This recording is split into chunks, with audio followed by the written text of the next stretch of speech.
Good morning everyone, সবাই কেমন আছো? আশা করি ভালো আছো। আমিও ভালো আছি। পুতুল দেব ব্লগে নতুন একটা ভিডিওতে তোমাদের অনেক অনেক স্বাগতম। এই যে তোমরা দেখছো এই গাজরগুলো কালকেই হাটে কিনেছিলাম, আর দেখো আজকে পচে আমার ভুলটা হয়েছে, বাইরে রেখে দিয়েছিলাম, ফ্রিজে ভরতে ভুলে গেছি। কিন্তু তাই বলে এতটা নষ্ট হয়ে যাবে? পুরো গাজরটা আমার চলে গেল, মানে 20টা টাকা আমার বেকার বেকার চলে গেল।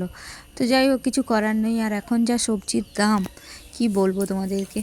তো যে নষ্ট হয়ে গেছে, সেই মন খারাপ নিয়ে সকালটা শুরু হলো। তারপরে দেখলাম ওই 10টা 10:30টার দিকে একজন হকার শাড়ি নিয়ে চলে এসছে, দিয়ে আমাদের আমতলাতে বসে শাড়ি দেখাচ্ছে। তো শাড়িগুলো মোটামুটি ভালো ছিল, কিন্তু কেনার মতো আমার এই মুহূর্তে কোনো রকম মানে বিশ্বাস করো কোনো রকম ইচ্ছে বা কোনো রকম টাকা ছিল না। তাছাড়া এইসব শাড়ি এখন পুরনো হয়ে গেছে, আর এখন তো পুজো পার্বণ কিছুই নেই।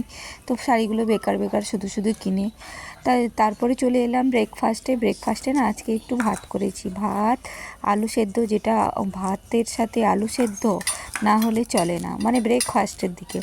তারপরে একটু নিয়ে নিয়েছি শশা, আর কালকে রাতের ফ্রিজে অল্প ডাল ছিল, সেই ডাল নিয়েছি। এখানে একটা পেঁয়াজ নিয়েছি, আর একটু আচার নিয়েছি, শশা নিয়েছি, আর ছোলা আর আলু সেদ্ধ করা আছে, ছেলের জন্য ব্রেকফাস্টে করেছিলাম, ওইটা একটু নিয়ে নিয়েছি।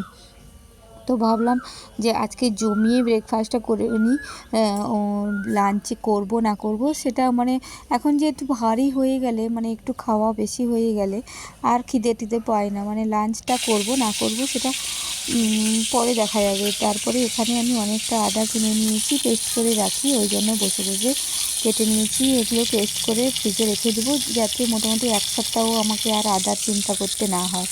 আর এদিকে মাছ নিয়ে নিয়েছি, আজকে বাটা মাছ নিয়েছি। দেখো বাটা মাছগুলো কী সুন্দর, একদম ভালো ভালো, আর বাটা মাছ খেতেও ভালো। এইদিকে আমি ঝোল ঝোল মানে ঝাল দেওয়া করেছি, আর উচ্ছে আলু ভাজা করব।